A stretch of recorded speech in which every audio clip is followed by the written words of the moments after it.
Emang ada yang nggak sholat ajaran aliran Islam? Ada. Yang gue baca-baca yang paling sering itu orang ada nabi setelah Nabi Itu, Muhammad. itu. Itu yang paling sering. Jangan pernah nganggep aku adalah Islam. Aku tuh cuma muslim yang berusaha menyampaikan Islam. Artinya kalau ada yang harus dipuji, ya puji yang aku bawa. Ada lah beberapa ustadz yang berlomba-lomba banyak-banyakan jemaah. Pada akhirnya Islamnya di belakang, yang penting gimana caranya gue mendapatkan umat sebanyak-banyaknya. Satu, apa Islam yang paling benar? Ya. Dua, apa definisi Islam yang sesat?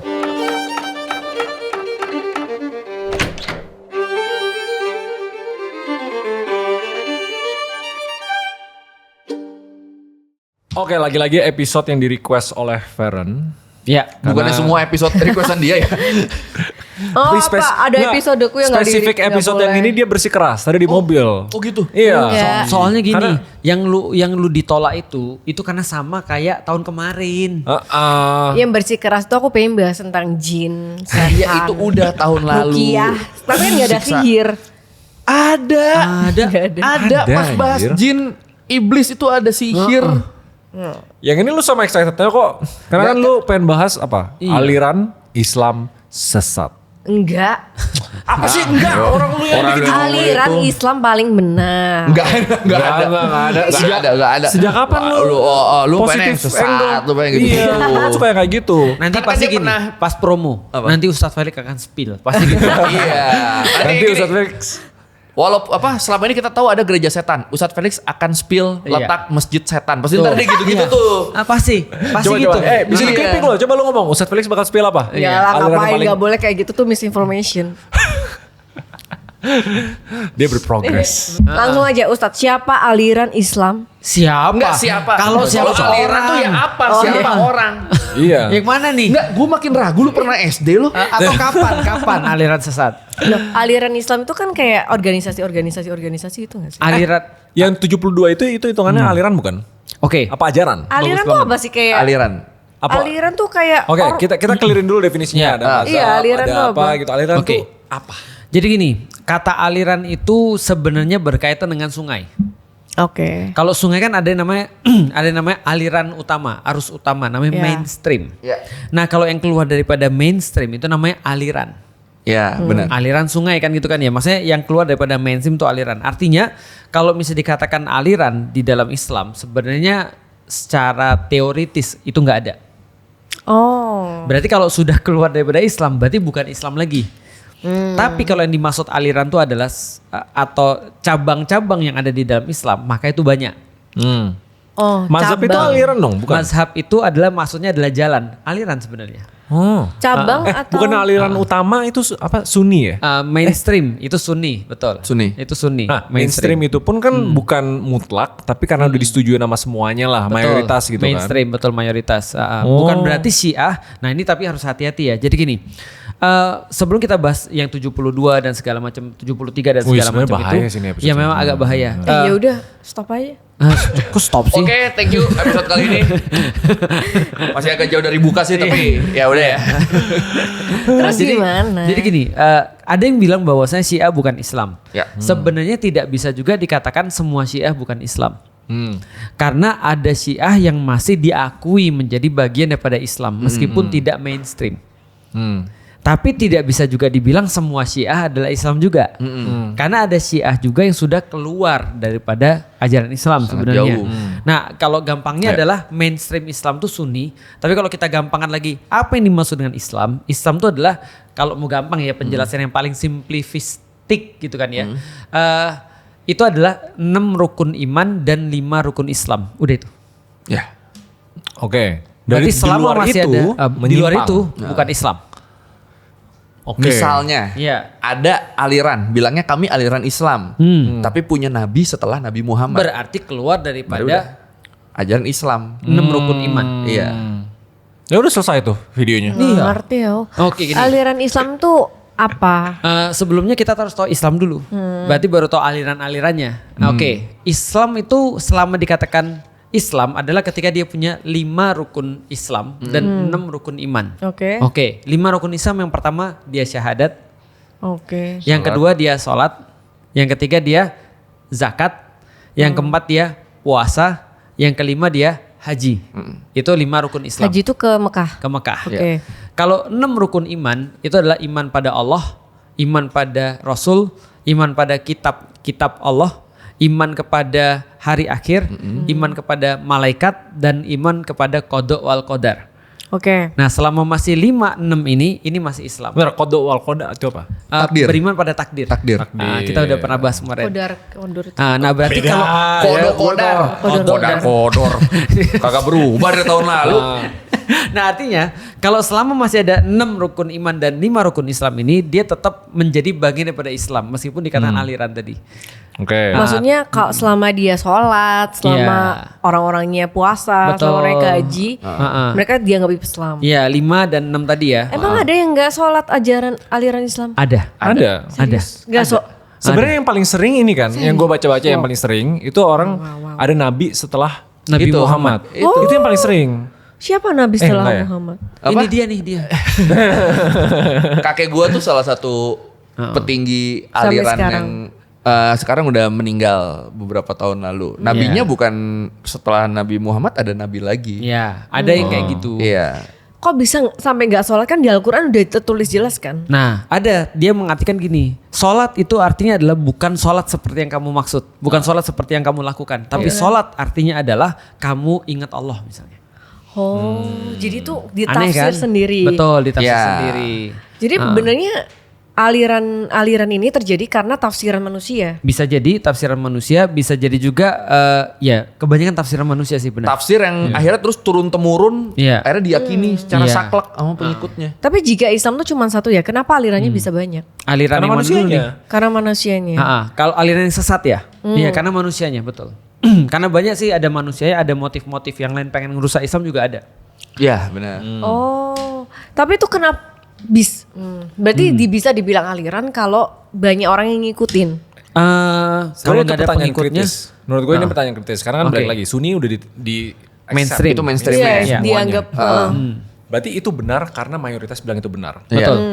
Tapi apakah itu benar-benar benar?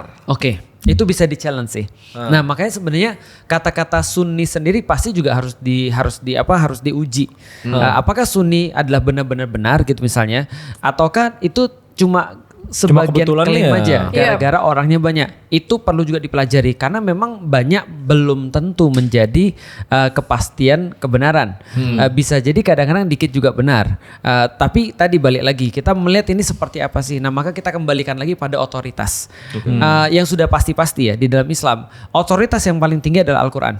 Itu sudah pasti tuh. Yap. Nah, dan balik lagi, loh kok bisa Al-Qur'an kan juga bisa ditafsirkan orang sembarangan. Berarti orang Sunni juga sama tafsirannya kan. Bisa jadi dia bias juga. Nah, maka kita harus tahu dulu yang kesepakatan kedua. Mau apapun itu berarti Nabi Muhammad yang paling tahu tentang apa maksud dalam Al-Qur'an. Tapi muncul pertanyaan lagi. Lalu bagaimana terus kemudian orang menafsirkan yang dilakukan oleh Nabi? Bisa bias juga kan? Maka balik lagi. Oke, kalau gitu kita sepakat yang berikutnya. Bahwasanya yang paling tahu tentang tafsiran Nabi Muhammad itu adalah orang-orang yang bersama dengan Nabi Muhammad. Karena kalau mereka salah pasti Nabi negur. Oh, maksudnya, Oke. loh, tapi kan udah meninggal Nah, betul. Nah, Sunni itu dari kapan? Sunni sebenarnya diputuskan kata-kata Sunni itu baru-baru aja sih sebenarnya. Oh ya? Karena di zaman Nabi nggak ada kata-kata Sunni sebenarnya. Itu baru muncul ketika orang mengelompokkan diri karena ada yang Syiah. Baru terus kemudian Sunni itu Berarti di ditegaskan. zaman setelah Umar dong. Ya setelah Umar. Ya setelah Umar kan. Betul. Berarti- Ketika Syiah muncul akhirnya yang Iya. sini juga mengelompokkan dia, oke kalau gitu kita Sunni Iya, untuk membedakan betul. diri dari mereka kan. Betul. berarti aliran tuh udah dari zamannya Nabi. Bisa dikatakan ada yang sesat sudah sejak zamannya Nabi. Iya. Nabi sendiri pakai aliran apa? Nabi tidak pakai aliran. Karena baru mau aku tanya, apakah ada aliran di zamannya Nabi? Iya. Jawabannya tidak. Karena sudah jelas siapapun yang bersama Nabi berarti dialah Islam. Oh, Kalau Oke. kita sepakatin alirannya adalah sesuatu yang menyimpang ya berarti ya. Oke, gitu. Lu harus ini. Waktu zaman Nabi, Islam ya Islam itu. Iya. Yang aliran sesat yang tadi Ustadz Baru Rex maksud, muncul. itu bukan aliran sesat Islam jadi.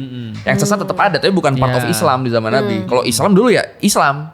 Karena kan Nabi kan masih ada kan waktu itu Iya. kan. Masih jelas patokannya masih ada. oke. Iya. Berarti Nah. aliran tuh mulai muncul sejak kapan? Nah, pertama-tama aliran kita harus tahu dulu. Tadi kan kita ngetes dulu Sunni misalnya. Berarti kan kita udah narrowing down nih. Iya. Berarti yang paling tahu tentang Al-Quran Nabi. Berarti yang paling tahu tentang Nabi yang pernah hidup bersama dia. Iya. Nah, yang pernah hidup bersama dia ini ngajarin lagi kepada orang-orang setelahnya. Iya. Nah, lalu terus ngajarin lagi pada orang-orang yang setelahnya. Setelahnya lagi. Terus menunjuk, nah tradisi ini yang disebut dengan Sunni sebenarnya. Oh.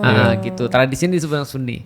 Artinya kita bisa berkata kita tidak bisa memastikan dan terus-menerus kita harus bersikap kritis terhadap apapun yang katanya Sunni. Tapi setidaknya kita punya jalur itu. Nah itulah kenapa jalur nasab itu adalah jalur keturunan. Tapi ada satu jalur lagi namanya jalur sanad. Sanad itu artinya adalah lebih pada keilmuan daripada keturunan. Artinya kita bisa berpegang pada jalur ilmu itu. Contoh kayak gini misalnya ya. Andaikan kita berbicara tentang Raymond. Siapa yang paling tahu tentang Raymond? Selain ibunya. Raymond sendiri, jelas. Tapi aku bisa argue bahwa lu lebih ngerti Raymond daripada Koi. Sahabat Raymond. Oh. Aku bisa argue. Karena kita Benar. sama-sama sahabatnya Raymond. Iya. Tapi lu lebih adalah kenal. asistennya Raymond. Intensitas ketemu. Harusnya sih.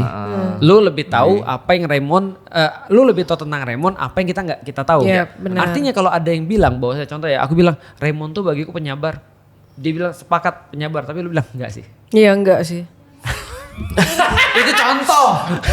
Itu contoh. Bukan suruh klarifikasi. Dia malah klarifikasi. Itu contoh. Ya, aku membenarkan kan. Iya, itu kan berarti itu maksudnya tentang Nabi juga sama. Berarti arguably yang paling tahu ketika ada perdebatan, lu yang harusnya diutamakan. Oh, oke. Jelaskan ya. Nah, kalau lu misalnya punya anak misalnya, aku punya anak, aku cerita dong aku pernah punya teman namanya Raymond, lu cerita dong lu punya teman namanya Raymond. Nah itu terjaganya di lu sebenarnya, bukan terjaganya di gua, paham gak sih maksudnya? Karena bahasnya beda pasti ceritanya. Iya ceritanya beda, karena kan aku aja nggak kenal apalagi anakku. Iya. Nah artinya dari segi itu sanad itu menjadi penjagaan terhadap apa yang dilakukan oleh Nabi dan dalam tanda kutip yang paling mendekati Al-Quran itu harusnya ditafsirkan seperti apa. Tapi ini rentan lost in translation banget sih. Benar Benar. banget.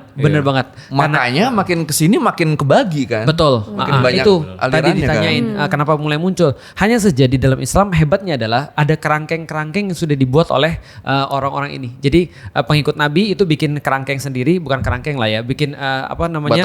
Batasan, sebuah guidelines. Lalu terus kemudian bawahnya lagi mendekati lagi terus kemudian ke bawah lagi karena mereka tahu akan apa yang terjadi di depan. Jadi setidaknya kita masih punya guidelines. Guideline tuh berupa Guidelines itu berupa Iya, 6 panduan. itu. Jadi kalian boleh berbeda dalam hal ini ya. Tapi kalau dalam hal ini benar-benar nggak boleh berbeda. Oh, yang 6. Misalnya gini, yang 6 kan tadi ada kan.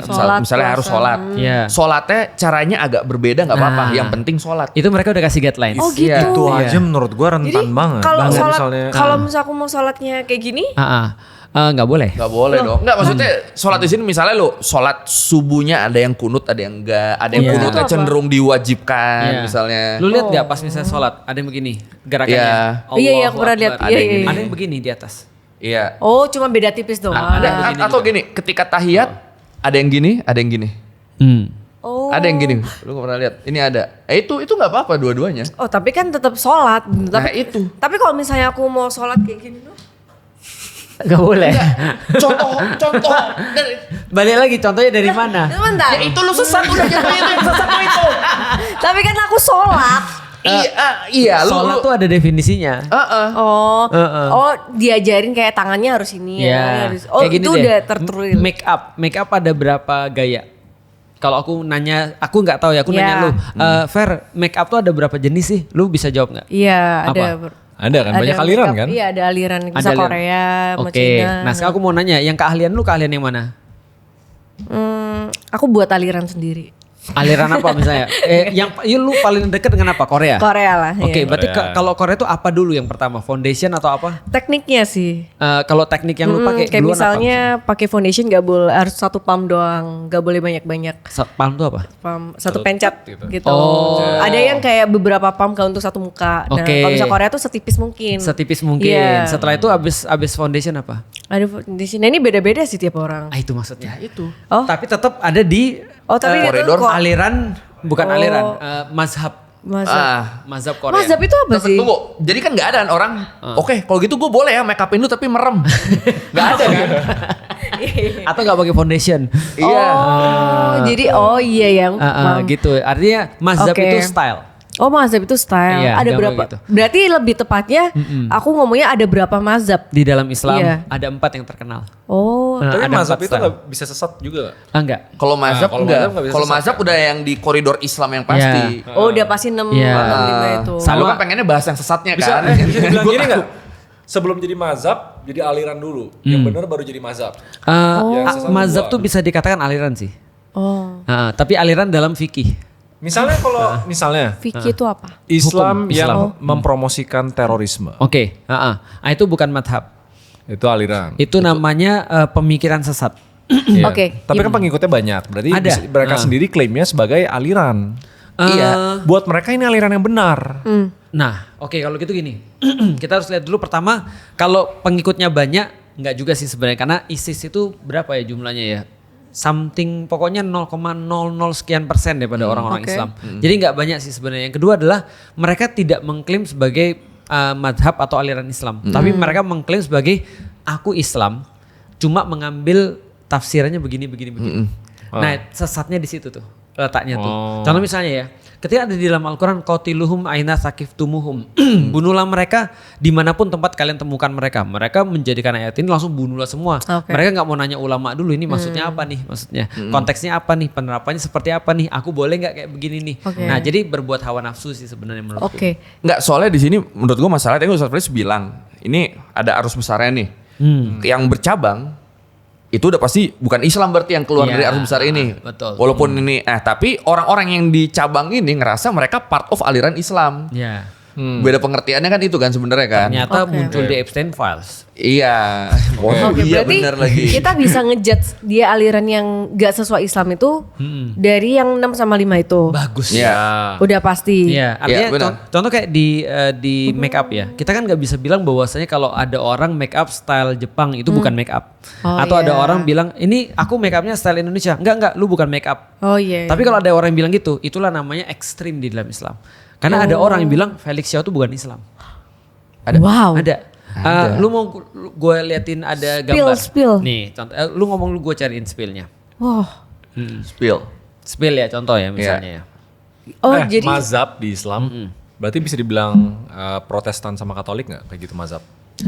Mazhab Protestan sama Katolik itu bukan mazhab sih, tapi lebih kepada sekte. Sek itu artinya kan terpecah. Oh. Sama kayak Sunni dan Syiah lah gampangnya seperti itu. Iya. Cuma perpecahan Sunni dan Syiah menurutku tidak sampai jadi dua agama yang berbeda seperti Protestan dan Kristen Benar. Protestan dan Kristen Katolik. Iya. Gitu. Dan dulu kan ada Ortodoks kan sebelum itu Iya, kan. benar. Nih coba lu baca. Oke. Tapi Nih. kenapa ada mazhab yang terkenal 4 ya? Mereka ini belajar di mana kok tiba-tiba jadi ustadz? Baca kitab nggak bisa, bahasa Arab nggak bisa, ilmu fikih nggak bisa, belum nahu, syarofnya, langsung ceramah di panggung, gayanya kayak ulama berfatwa semaunya sendiri. Oke. Kita lihat foto paling pertama adalah gambar. Ya. Oke, pertanyaanku sederhana.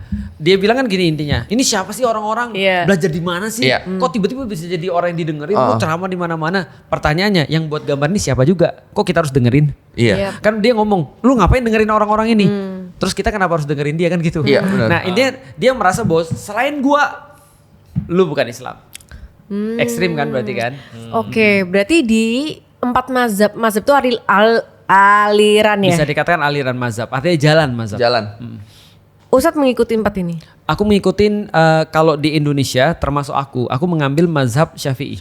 Oh, Ustadz bisa bikin mazhab sendiri? Nggak bisa. Kita udah bahas. Itu udah dibahas Kita udah kemarin. bahas ya. Cuma mazhab ini nggak, kalau misalnya Ustadz Felix ngambil Syafi'i, nggak berarti dia seumur hidup harus Syafi'i terus. Iya. Kemarin ada Mix and match misalnya, gitu ya? misalnya ada situasi di mana di Syafi'i ini jadi berdosa banget. Kayak misalnya kita dikelilingi anjing, kita dikelilingi anjing kan. Kalau di Hanafi kan mereka lebih lembut kan hukumnya ke anjing kan. Oke, kita pakai Hanafi dulu deh karena situasinya lagi tidak memungkinkan. Itu nggak apa-apa. Oh, jadi benernya mazhab ini tuh tafsiran manusia kan bener? Iya, cara Dan menafsirkan manusia. Bisa berbeda-beda gak sih tergantung budaya? Iya emang iya. Ya emang iya. Oh, yang kemarin tuh Tapi bahasnya bisa berbeda-beda, tapi tetap rukun iman rukun Islamnya tidak disalahi. Ketika udah disalahi, misalnya menjadi aliran-aliran yang seperti Oke. leluhur saya itu, nah itu udah berbeda lagi. Iya. leluhur kamu sholat juga gak? sholat. Cuma nabinya Yang nambah Dia satu. nggak ngikutin yang mana? Basically 6 cuma sama beda 5? nabinya aja. Ah, beda nabinya doang. Bener-bener kalau Kalau ngikutin 6 sama 5 cuma beda nabi. Oh, tapi dia nggak percaya. harus saklek. Cuma. Cuma dong kan udah beda. Itu yang wajib. Iya. Tapi dia percaya Nabi Rasulullah. Percaya. Nabi Nabi Muhammad Rasulullah percaya. Terpenuhin Cuma semua nambah. dong. Enggak, kan nambah harusnya 25 jadi 26 nih. Oh, tapi di dalam 6 itu kan dia memenuhi semua 6 dan 5. Termasuk mengakui Enggak. Nabi Muhammad. Tapi iya, nabinya kan enggak. mengakui Nabi Muhammad sebagai Nabi Rasul terakhir. terakhir. Oh, ada panjangannya Iya. itu. Iya. Antara 4 mazhab itu yang paling jadi pembeda itu biasa di mananya sih? Pembeda biasanya betul kata Feren, budaya bisa jadi tempat hidup dan segala macam. Contoh misalnya seperti aku pernah bilang, Imam Maliki itu dikenal sebagai yang paling senior di antara 4 mazhab itu tinggalnya di Madinah. Maka dia benar-benar menjadikan perbuatan orang-orang di Madinah sebagai sebuah tulang punggung daripada mazhabnya dia. Nah, Imam Hanafi sebaliknya dia tinggal di Irak. Jauh daripada Madinah. Sementara orang-orang yang murid-muridnya Rasul itu ngumpul di Madinah semua. Nah, artinya dia lebih banyak mengandalkan logika dalam memutuskan sesuatu dalam madhabnya dia. Mazhab fikih gitu kan ya. Nah, lalu terus kemudian datang lagi Imam Syafi'i. Nah, Imam Syafi'i berguru pada Imam Malik. Ngabisin seluruh kitab-kitabnya dan segala macam, mikir dengan cara yang baru lagi dan menelurkan sesuatu yang bisa dikatakan gabungan daripada orang-orang ini. Nah, Imam Ahmad bin Hambal ahli hadis, sehingga dia ngumpulin banyak hadis, lalu kemudian bikin mazhab yang berdasarkan kuat banget pengaruh hadis di situ. Nah, itu bedanya tuh. Berarti kalau tafsir manusia berarti bisa salah dong. Karena Bisa. manusia bisa salah. Bisa banget, bisa Bisa. salah. Tapi ingat, kalau salah pahalanya berapa? 1, Kalau benar, 2. ingat gak pernah ada materi itu? Yang 5 itu kan. Wah, kacau nih orang.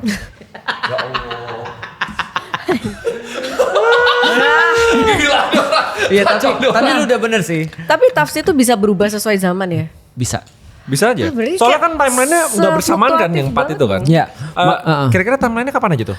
Timelinenya kalau Imam Maliki kalau nggak salah itu hidupnya sekitar 50 sampai 60 tahun setelah hijrah ya. Atau bisa kita katakan 100-an tahun lah setelah hijrah. Bisa kita katakan begitu ya, 50 sampai 60. Imam yang paling muda itu ya Imam Syafi'i ya berarti ya. Imam Maliki yang paling tua sezaman dengan Abu Hanifah walaupun selisih dikit. Terus kemudian Imam Imam Syafi'i itu sekitar hampir 200-an 100-200-an tahun, nanti coba kita cek ya coba ya. Sebentar kita cek dulu biar. Tapi Berarti yang mereka- paling modern Syafi'i. Bisa kita katakan yang paling beda dengan yang lain itu Syafi'i. Oh, ini aku ini ya. Aku koreksi ya. Imam Malik ini hidup 93 sampai 179. Oke. Abu Hanifah 80 sampai 150. Jadi ada itu udah zaman dulu banget Iya, ya. ini tapi Hijriah ya. Iya, Tinggal Hijriah. kita konversi. Misalnya contoh kayak 93 Hijriah itu sekitar tahun misalnya 600 ya, 621 plus 700 something. Berarti itu nggak lama setelah Nabi Rasul Wafat. Betul, karena wafatnya Rasul itu 12 setelah Hijriah. 13 setelah Berarti Hijriah. ratusan tahun baru muncul mazhab. Betul. Kok selama ratusan tahun itu Islam aman-aman aja? Aman-aman aja. Lah, Karena berarti belum perlu kan? belum perlu. 93 Hijriah itu antara tahun 711 sampai Iya. 712-an. Iya. Berarti selama ratusan tahun itu Islam aman-aman Nggak aja. ratusan lah, 100 lah paling kan, 100-200 doang. Iya, 100 200. doang, gak nyampe ratusan banget. Kan lumayan panjang tuh waktunya itu. Iya. Waktu itu Islam masih damai-damai aja. Aman aja. Maksudnya aman aja, orang tidak perlu memahami itu dari segi mazhab. Karena gini, mazhab itu muncul setelah orang-orang tuh lemah. Jadi Islam menyebar sangat besar sekali. Islam sampai nguasain Irak, nguasain Persia, nguasain Romawi, nguasain Asia dan segala macam. Nah, orang-orang kan nggak bisa bahasa Arab tuh. Nah, jadi mereka perlu kata orang Indonesia, udah intinya aja apa nih gitu maksudnya. Karena gua nggak bisa belajar Al-Quran sehebat lu nih. Nah, tolong dong kami dikasih singkatnya apa gitu misalnya kayak gitu-gitu. Nah, maka dikasihlah mazhab itu. Coba ulangin tadi Ustadz Felix ngomong apa? Iya. Soalnya Islam dulu kan menyebar ke Irak, menyebar ke negara-negara lain karena terlalu banyak. Jadi orang malas mikir kan. Yaudah intinya Ya, apa? simplifikasinya apa? Iya, intinya Bisa apa? juga dia. Bisa. Kita berdua lagi perhatiin soalnya dia nggak dia Soalnya dia nguap tuh ya, gue pas dia lagi nguap. Nguap nih orang nih. Oh, ngerti tau. Pokoknya hilang ya. jarang-jarang ya lu kayak gitu. Oh, jadi sekarang ada nggak Islam mazhab 2026? Mazhab 2026 karena sebenarnya semua permasalahan manusia itu sudah diselesaikan di masa lalu. Sebenarnya sekarang kita tidak perlu lagi untuk mazhab. Lebih tepatnya mazhab itu kita jadiin alat untuk menelurkan beberapa hukum-hukum baru yang belum ada di masa itu. Jadi kaidahnya tuh sudah ada. Mazhab kan kaidah. Berarti kita boleh nyiptain hukum baru. Hukum baru untuk ada. Untuk mengatur manusia. Tapi stylenya di antara 4 ini biasanya. Based on 4 itu. Misalnya Tetap harus based on. masalah kan ada masalah baru ini. Zaman dulu belum ada misalnya AI atau ada teknik-teknik. Cloning. Cloning. Nyari duit atau cloning. Itu balik ke mazhab ini. Di mazhab ini gimana nih? Hukumnya. Walaupun tidak ditulis cloning. Tapi kan pasti kan ada kan. Playing God atau something like that kan pasti ada disebut. Itu gimana. Tapi berarti ketika itu akhirnya jadi hukum baru nantinya yang berdasarkan mazhab yang di ini. Ketika 4 mazhab ini diciptakan, siapa yang akhirnya mengesahkan ini mazhabnya bagus banget. Sip. Ya, oke nih pertanyaan mazhab dia. itu akan dikenal sesuai dengan banyaknya pengikutnya. Itu adalah tesnya. Jadi kalau memang mengikuti banyak, berarti dia kan sangat-sangat famous banget kan. Minimal berapa pengikut? Nggak pernah dihitung sih. Cuma itu kalau misalnya kalau zaman sekarang gampangnya gini deh. Influencer tuh berapa sih? Terus kemudian followersnya kan nggak dihitung dari situ kan. Tapi dihitung kepada efek influence-nya sebenarnya.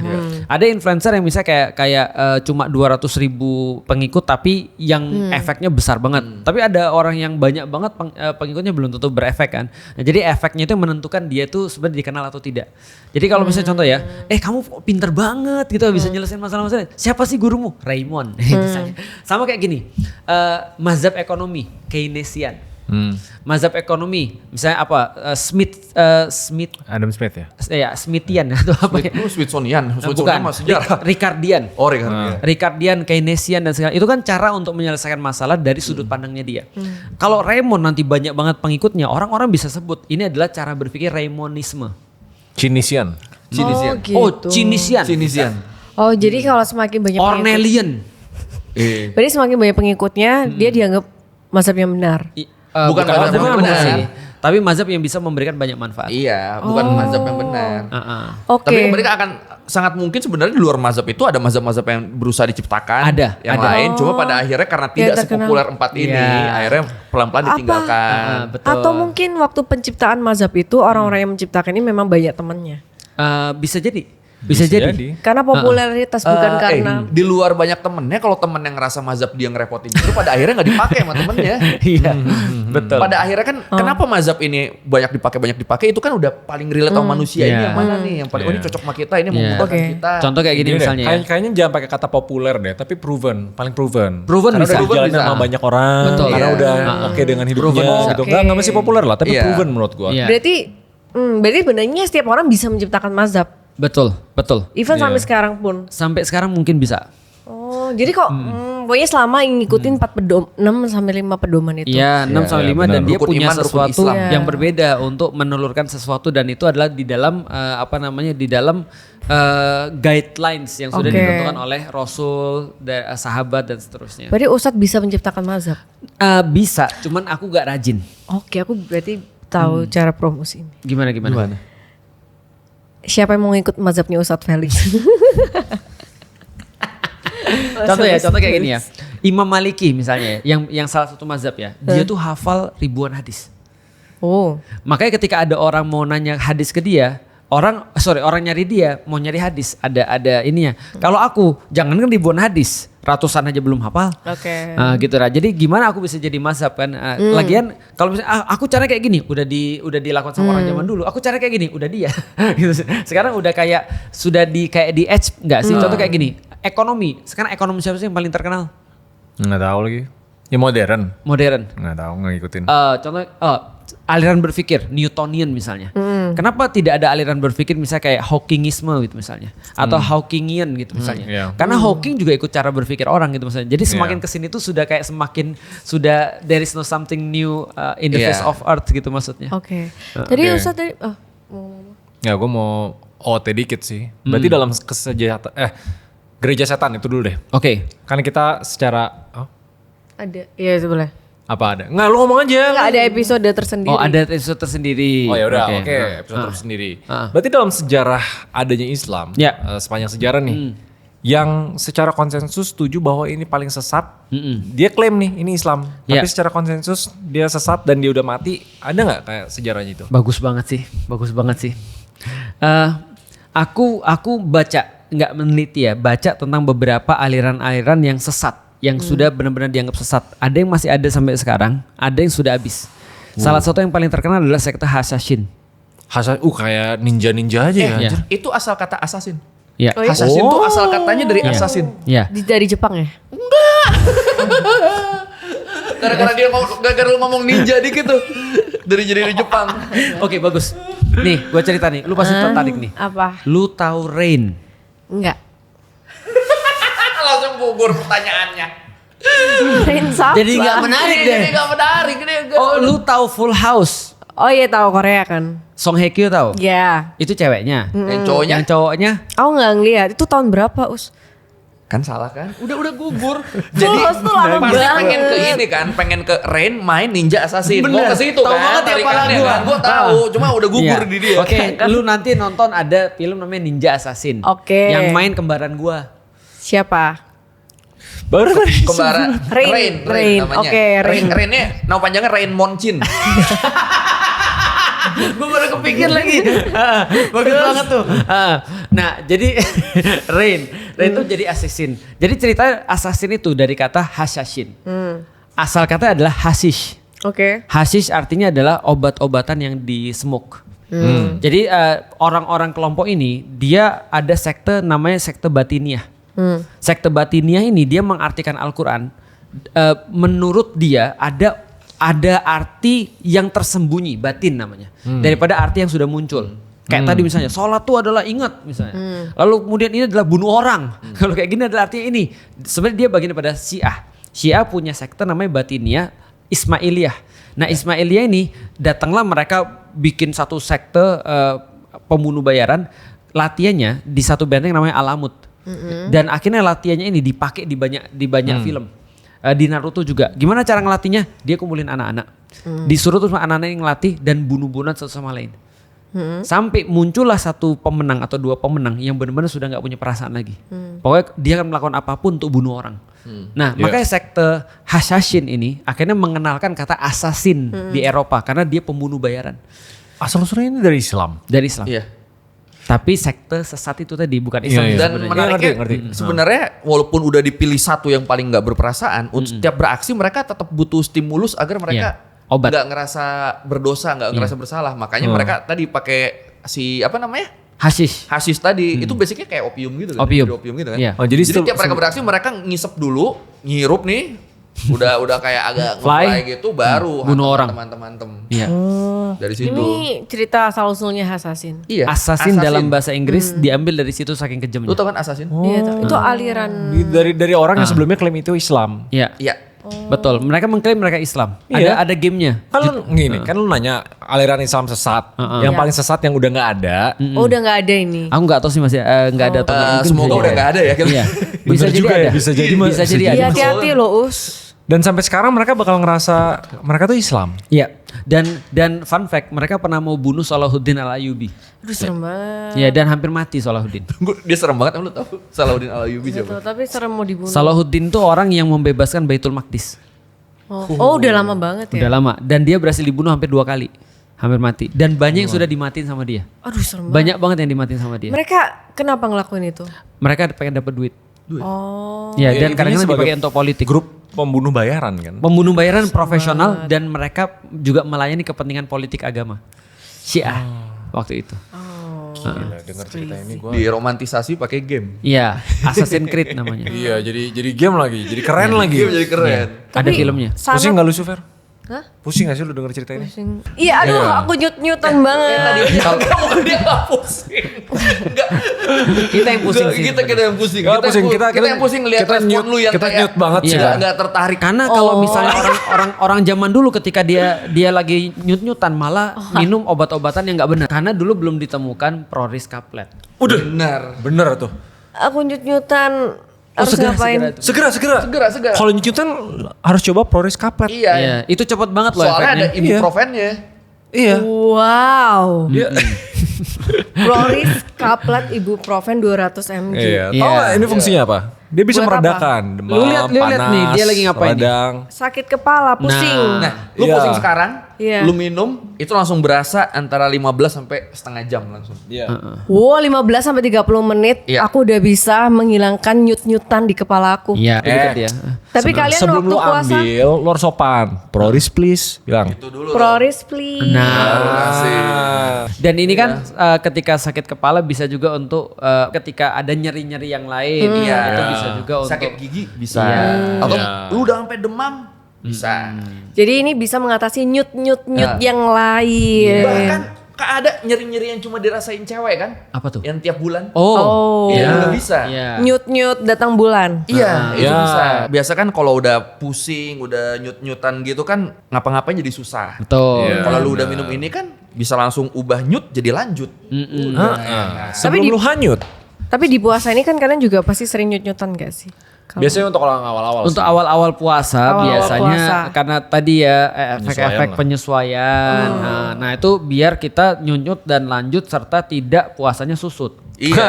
Benar. Jadi kalau udah begitu kan apapun cobaannya kita sambut. Iya. Iya. Ayo Fer. Ayo, lu belum. Ayo. Nyut-nyutan sih mikirin gini ya. Kenapa? Tapi- Karena otakmu lagi kusut ya? Iya. Jadi Proris Ibuprofen 200 mg ini bisa dibeli di apotik, warung. Proris kaplet. Proris Kaplet bisa dibeli di apotik, warung dan minimarket terdekat. Oke. Supaya nggak nyut-nyutan terus selama puasa. Nah, Iya. Apalagi awal-awal puasa ya nyut-nyutan terus. Emang lu Makanya. gimana rasanya awal-awal Nggak, puasa nyut. cerita dari orang Islam aja. oh cerita. Nah, tadi kalau ada orang-orang Islam tadi yang salah tadi jadi kayak tadi. Itu yang salah satu aliran yang sesat yang benar-benar parah. Tapi ada juga yang sebenarnya nggak separah itu kelihatannya, tapi menurutku efeknya lebih parah. Oh, gimana? Yaitu adalah ulama yang mulai jadi duniawi. Contoh. Oke, jadi gini ya. Ulama Ulama ini jadi contohnya nih, soalnya baru Lu diomongin kemarin. pernah tahu nggak sih kalau andaikan ulama itu adalah harusnya orang yang paling takut sama Allah. Benar. Berarti dia kan punya ilmu kan ulama tuh kan Iya. ya. Iya. Ulama tuh artinya orang yang berilmu. Artinya ketika dia berilmu harusnya dia benar-benar memandang dunia tuh remeh dan rendah. Iya. Cuma jadi babu doang. Ingat kan yang kita Iya. bahas kan ya. Coba bayangin kalau ulama sudah dekat dengan penguasa. Apa yang terjadi kira-kira? Yang dia cari apa? Bentar, ulama ini ustadz. Ustadz tapi levelnya tinggi. Level tinggi. Oh ada level. Ulama Loh, udah ahli agama. Kita udah berapa episode lo ngebahas Iya. ulama Iya. loh. Contoh kayak aku. Master teacher lah bisa Motivator. dibilang kayak gitu. Ustadz level berapa? Motivator. Ya tadi kan ada tuh postingannya, tidak dianggap ustadz. Iya. Ustadz Felix. Iya. Motivator lah. Ustadz aja tidak dianggap apalagi jadi ulama. Heeh. Iya. Masih Iya. motivator, Oke. penulis buku. Coach. Coach. Iya kan? Nah, Oke. jadi ada ulama-ulama yang mulai datang ke penguasa. Dia tertarik banget dengan dunia. Akhirnya ulama-ulama ini justru lebih dikenal karena duniawinya daripada ngajar agamanya. Akhirnya majelis-majelisnya atau ketika dia ngisi kajian bukan lagi ngenalin Allah, tapi justru ngenalin diri dia, berlomba-lomba populer, Ya. Oh. berlomba-lomba banyak-banyakan pengikut. Pada akhirnya malah jadi perpanjangan tangan penguasa untuk memuluskan kebijakan-kebijakan penguasa dengan berdalih agama. Iya, itu serem sih berdalih agama masalahnya. Itu parah tuh. Contohnya? Harusnya kan ulama tuh kan ngawasin penguasa kalau udah mulai melenceng diingetin. Yap. Nah, ini malah salah, malah jadi bantuin penguasa ngelurusin agenda mereka dengan Iya. dalih agama seolah itu tepat, halal, berkah. Iya. Contoh. Itu terjadi ketika tahun 900-an dan tahun 1000-an Oke. sebelum perang salib dari barat tuh dilancarkan. Itu umat muslim kepecah-pecah banget tuh. Jadi contohnya misalnya ya, ada orang yang bermazhab Maliki. Bermazhab Syafi'i. Lalu terus ada lagi yang bermazhab Hambali. Yang mazhab Hambali bilang, apaan tuh mazhab Syafi'i? Mazhab Syafi'i itu kerjaannya masa hadis-hadis diterjemahkan sesuai dengan hawa nafsunya. Sesat itu mah. Itu mah bukan ustadz, gak usah dengerin dia. Yang mazhab Syafi'i bilang, daripada lu mikir juga enggak. Coba lihat hasil-hasil lu, ribut. Ketika mereka ketemu di masjid mereka ribut. Mereka terus ngelihat ini belajar ini supaya karena dipakai aja di pemerintahan. Pengen dapet terus jabatan bermewah-mewahan ulama-ulamanya. Ada ulama-ulama yang punya pembantu banyak banget, harta-harta harta, terus kemudian di rumahnya banyak banget dan segala macam. Nah itu yang akhirnya membuat orang-orang lihat, lah kok ulama begini? Harusnya ulama kan ngarahin kita. Sekarang ulama-ulama malah berebut tentang jabatan, dunia dan seterusnya. Tapi di antara ulama ini, harusnya kan ulama di sini nih, ada yang mulai ke dunia, ada lagi yang mulai, adalah gua nggak mau dunia. Udahlah dunia tuh dunia itu tidak perlu. Kita tuh pokoknya yang penting akhirat aja. Udah, gak usah ngurusin dunia, gak usah berpolitik, gak usah ekonomi. Dia pakai baju compang-camping.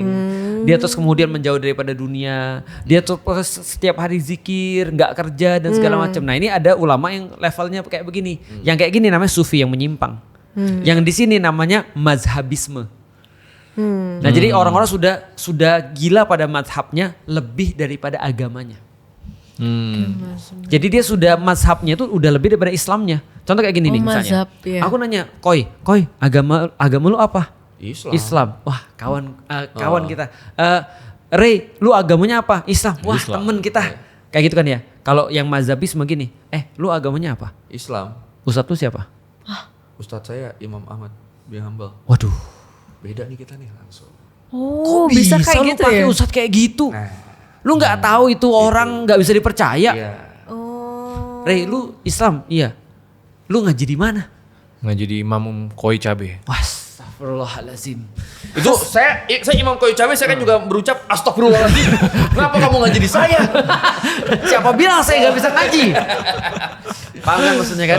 Artinya, nah ini Islam tidak cukup bagi mereka. Mereka mulai untuk kemudian lebih kecil lagi, pecah-pecah semuanya. Akhirnya ketika dalam kondisi seperti itu mereka terus kemudian lebih bangga dengan kelompoknya dibanding dengan Islamnya. I see. Jadi itu kayak bentuk komunitas gitu sih jadinya. Iya. Cuma gue penasaran nih gini, tadi kan menarik. Gimana kalau komunitas itu berhasil dilegitimasi walaupun bukan atas nama Islam. Misalnya, gue nggak tahu ini tepat atau enggak ya. Lu kan nonton Heretic kan? Misalnya Kristen nih, Christianity ke Mormon. Iya, banyak banget acaranya. Misalnya kayak gitu, itu kan kayak spin-off-nya. Itu cabang apa spin-off ya? Daripada Islam ada gak kayak gitu? Daripada kita bahas agama lain, kita bahas dikit aja. Iya, Islam. NU Muhammadiyah.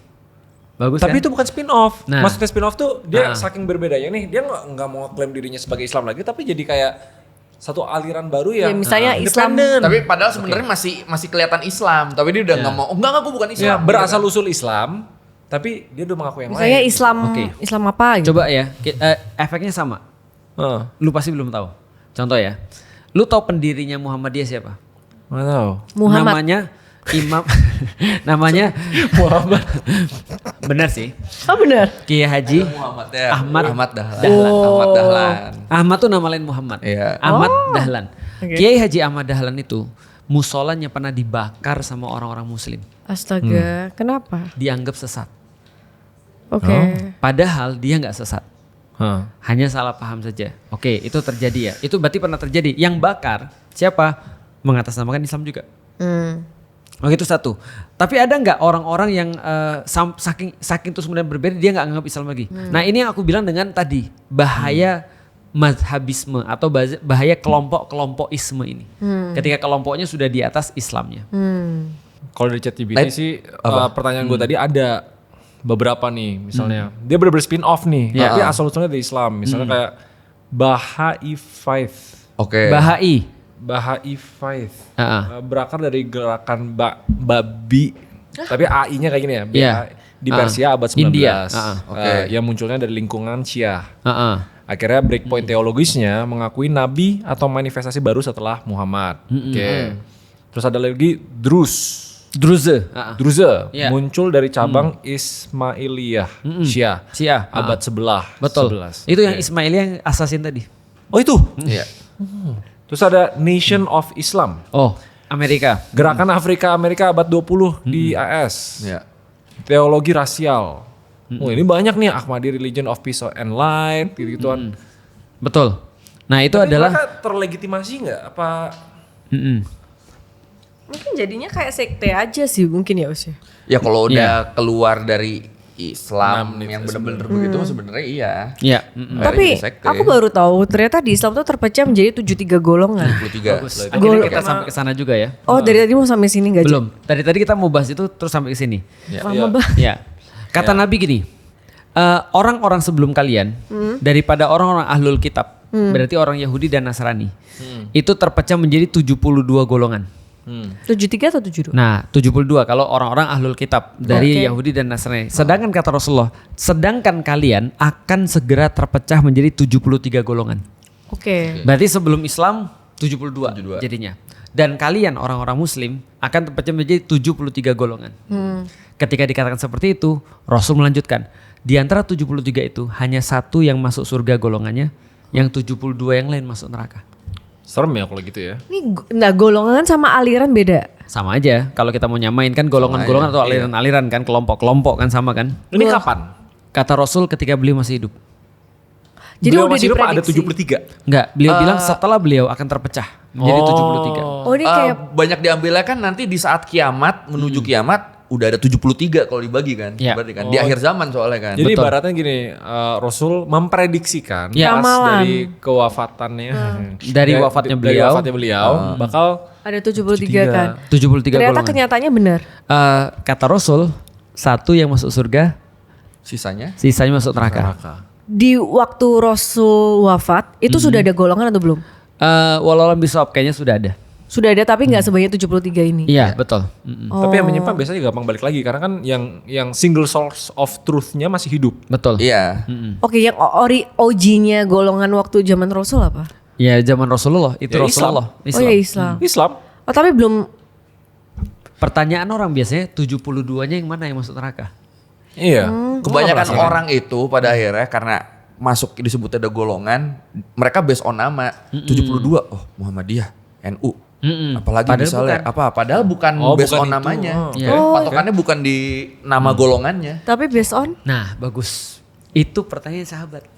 Oh. Jadi ketika Rasul bilang satu masuk surga, 72 yang lain masuk neraka, sahabat langsung bilang, "Ya Rasulullah, jelaskan kami yang satu yang masuk surga itu yang mana?" Iya. Kata Rasulullah dalam satu hadis, beliau bilang yang masuk surga adalah al-jamaah. Itu yang pertama ya, jawabannya al-jamaah. Yang kedua, dalam kesempatan yang lain Rasul katakan yang masuk surga satu itu adalah man ana alaihi wa ashabi. Siapa yang aku ada di atasnya, begitupun juga para sahabatku ada di atasnya. Artinya yang mengikuti aku dan para sahabat. Oke, coba lihat baik-baik. Mengikuti Rasul dan para sahabat artinya mengikuti sunnah. Oke. Berarti ahlu sunnah. Ahlus sunnah. Yang pertama al-jamaah. Al-jamaah. Ahlus sunnah wal jamaah digabung jadi satu. Itu kelompok yang selamat. Ahlus sunnah wal jamaah. Berarti udah ke-spill benernya. Sudah, namanya ahlus sunnah wal jamaah. Tapi ke-spill ini dari persepsi masyarakat atau memang ada di Al-Quran? Bagus. Nah itu udah di statement resmi kan? Tapi maksud dia adalah tafsirannya gimana kan? Iya. Bagus banget. Pertanyaannya, kalau Seneng Koi buat partai, partai Aswaja, singkatan dari Ahlus Sunnah wal Jamaah, masuk surga Pak? Enggak dia. Mungkin. Enggak. Iya benar sebenarnya statementnya mungkin. Ada kemungkinan. Selain dia masuk surga atau enggak? Enggak. Udah benar ya. Udah benar tadi. Iya, pertama udah bener. Kalau kalau dia bikin partai Ahlus Sunnah wal Jamaah, apakah pasti masuk surga? Enggak Tidak. juga. Apakah selain dia pasti masuk neraka? Enggak juga. Enggak juga, bagus. Kenapa? Karena kata Rasul Ahlus Sunnah wal Jamaah bukan nama tapi nama. sifat. Oh, jadi sifat-sifatnya harus yang dimiliki oleh Rasulullah. Betul. Yang ngikutin Rasul dan berada dalam al-jamaah. Berarti NU bisa jadi Ahlus Sunnah wal Jamaah. Muhammadiyah bisa jadi Ahlus Sunnah wal Jamaah. Bentar, kata Ahlus Sunnah wal Jamaah ini udah diomongin sama Rasul dari dulu. Dari dulu. Oh, jadi Ahlus Sunnah wal Jamaah ini tuh berupa, ini bukan nama kelompok tapi sifat. Keren banget. Iya, benar. Ini kata-katanya Ustadz. Nah, Iya benar. Iya. Cuma yang gue bingungin, oke ini satu nih, 72 lainnya. Nah, 72 lainnya berarti selain yang ngikutin itu. Yang udah bener-bener begini berarti Iya. tanpa kita sadari. Berarti Iya. kalau misalnya di breakdown Ahlus Sunnah wal Jamaah ini ada nggak sifat-sifatnya di breakdown gitu supaya Bagus banget lagi lu. Itu yang para ulama bahas panjang banget. Panjang banget. aku katanya mirip sahabat Rasul. Iya, pertanyaannya. Oke, coba lihat ya. Coba lihat ya. Salah satu membahas al-jamaah aja itu ulama panjang banget. Iya. Tapi aku coba sampai nih. Mereka bilang gini, al-jamaah bisa jadi adalah pengertian pertama mayoritas. Oke. Mayoritas di antara umat itu adalah al-jamaah yang dimaksud karena jamaah artinya adalah dominasi. Banyak. Gitu kan ya. Banyak. Kok lu tahu? Dominasi banyak. Jamaah artinya banyak. Jamaah banyak. Itu artinya jamaah banyak. Oh, Iya. oke. Jumat itu artinya hari untuk Jumat. berkumpul.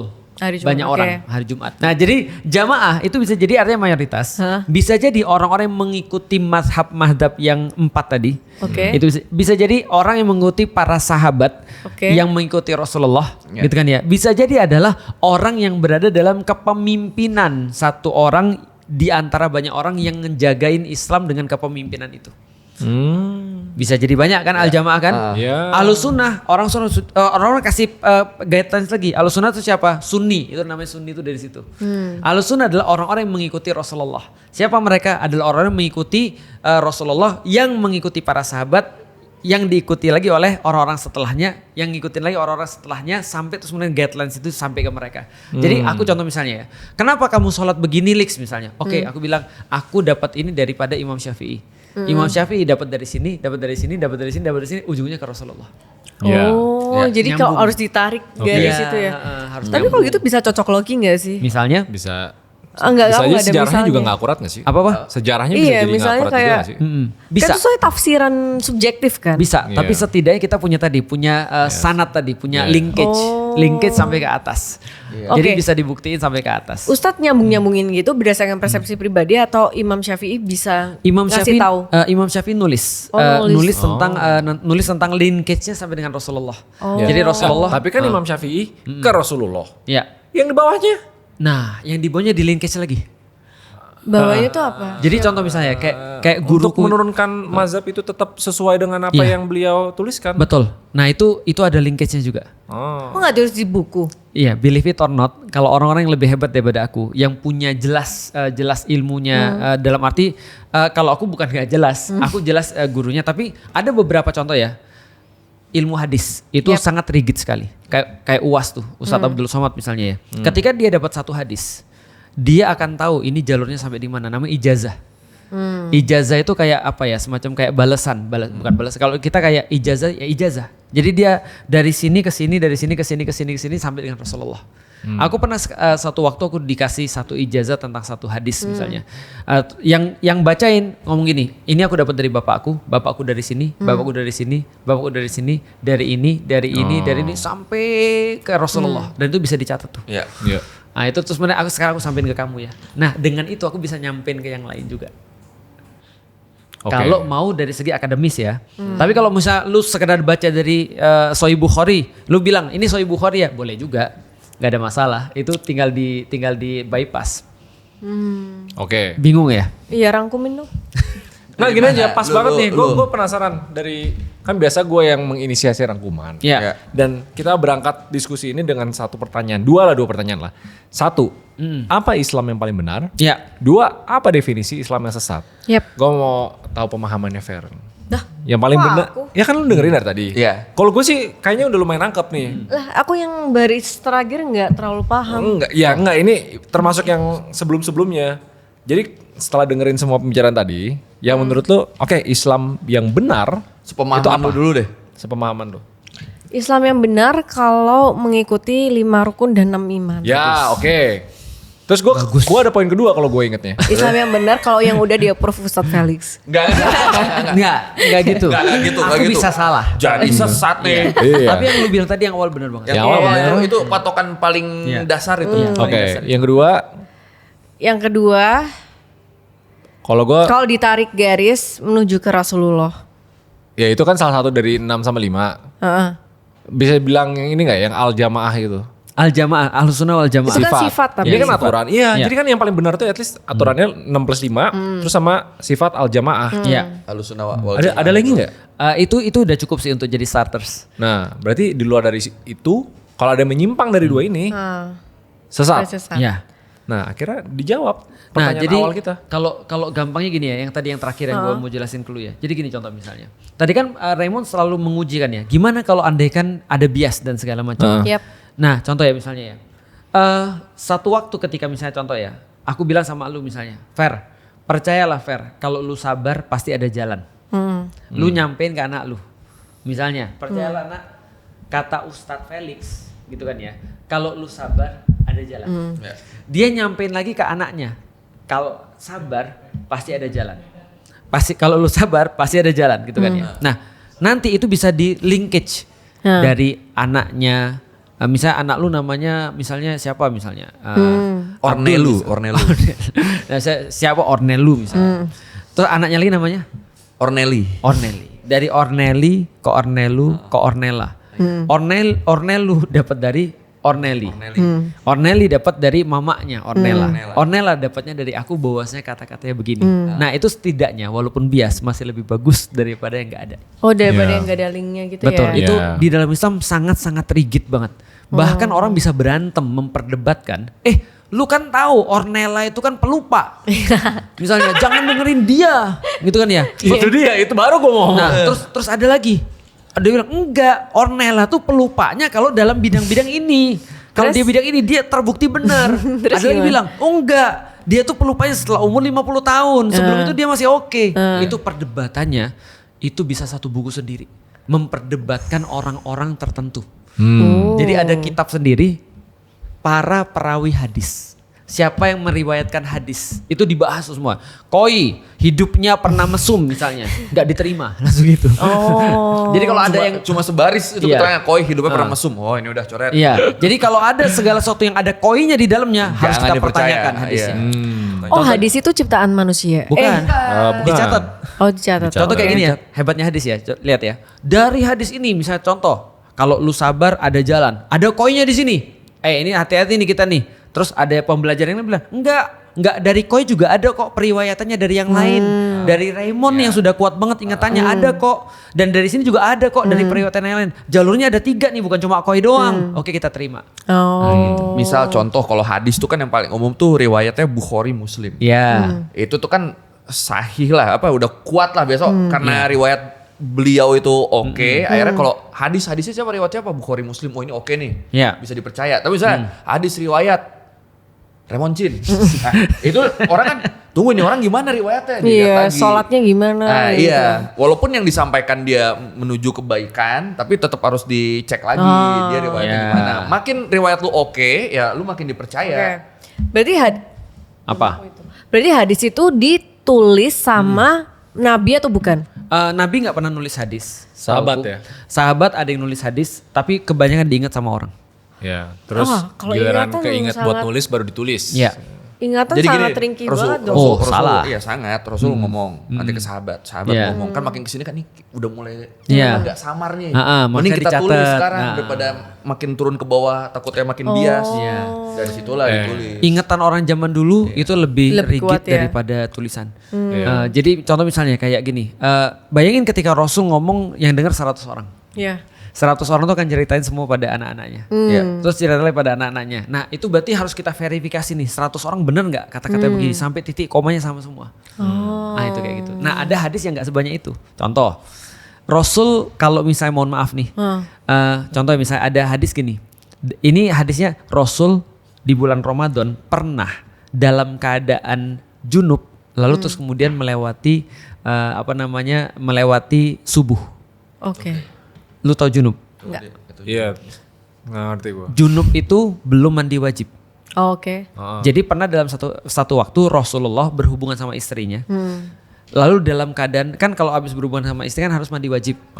Nah dalam keadaan belum suci badannya, dia masuk ke dalam waktu puasa. Berarti boleh atau tidak? Tidak. Harusnya tidak dong. Ternyata boleh. Karena Rasul pernah melakukannya. Nah dari situ kita dapat satu hukum bahwasanya Rasul pernah dalam keadaan itu junub masuk waktu puasa. Dan tetap berpuasa. Itu siapa yang nge-capture situasi kayak gitu? Kayak masa Rasul aku habis gak mandi wajib loh. Bagus. Ke sahabat. Bagus. Menurut lu siapa? Gak tahu malaikat. Enggak. Menurut lu siapa? Yang istrinya mungkin. Bagus. Oh istrinya koar-koar ke semua orang. Istrinya cepu. Lagi beli sayur ya. Semalam saya gitu ya lu. Istri beliau ditanya. Alah ditanya. Aku kira dia kayak mengumumkan. Contohnya lagi. Rasul contoh. Menurut lu kalau aku lagi puasa aku boleh gak nyium istriku? Boleh. Gak boleh ya? Gak boleh. Menurut lu boleh atau enggak? Menurut lu gak boleh? Menurut lu boleh? Nah, kemudian ditanya sama para sahabat kepada istri. Karena ini kan tidak mungkin diomongin pada semua orang kan. Berarti ada jalur-jalur hadis yang cuma orang-orang dekat doang. Karena orang rumah kan. Ditanya, Rasul gimana sih ketika puasa? Oh ya, Rasul ketika puasa mencium kening aku. Kata bundanya, Bunda Aisyah kan ditanya. Berarti boleh dong kalau tidak pakai syahwat.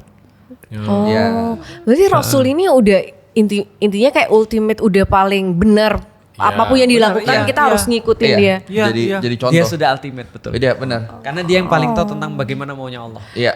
Oke. Sekali lagi. Berarti istrinya Rasul, istrinya Nabi itu, dia ceritain apapun yang dilakukan Rasul. Tentu. Semua rahasia-rahasianya. Semua. Dan ngapain ada yang dimaluin? Lu kira kayak rahasia ada kayak yang Iya, karena posisi mereka kan apa yang mereka lakuin kan akan jadi guidelines untuk umatnya sampai ke masa kalau depan. Kalau nggak diceritain kesian dong. Kalau nggak diceritain nanti umatnya bingung. Dia pasti mikirnya kayak Rasul itu bukan privacy. Iya, Rasul tuh bener nggak punya privacy sama sekali. Privacy itu ada beberapa yang nggak diceritain. Contoh misalnya dalam perkara-perkara ranjang ya, dia cuma ceritain guidelines. Contoh kayak gini ya, contoh ya. Ada suatu wanita datang pada Rasulullah. Ya Rasulullah, gimana cara bersuci dari haid? Jadi setelah aku haid, aku gimana cara bersihnya? Rasul bilang gini, ambil 7 daun bidara, masukin ke air, lalu basuh.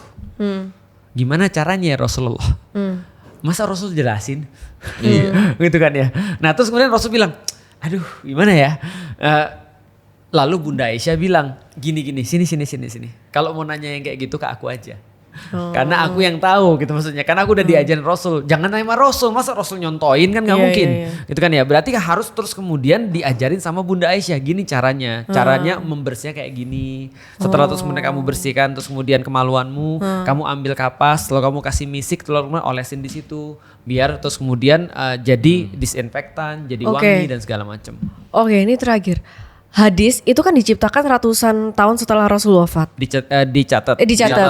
Iya. Tadi yang kita bahas selama ini kan hadis kan. Iya. Nah, gimana caranya bisa nge-flashback ke istri-istrinya Rasul yang udah wafat ratusan tahun yang lalu? Bagus banget.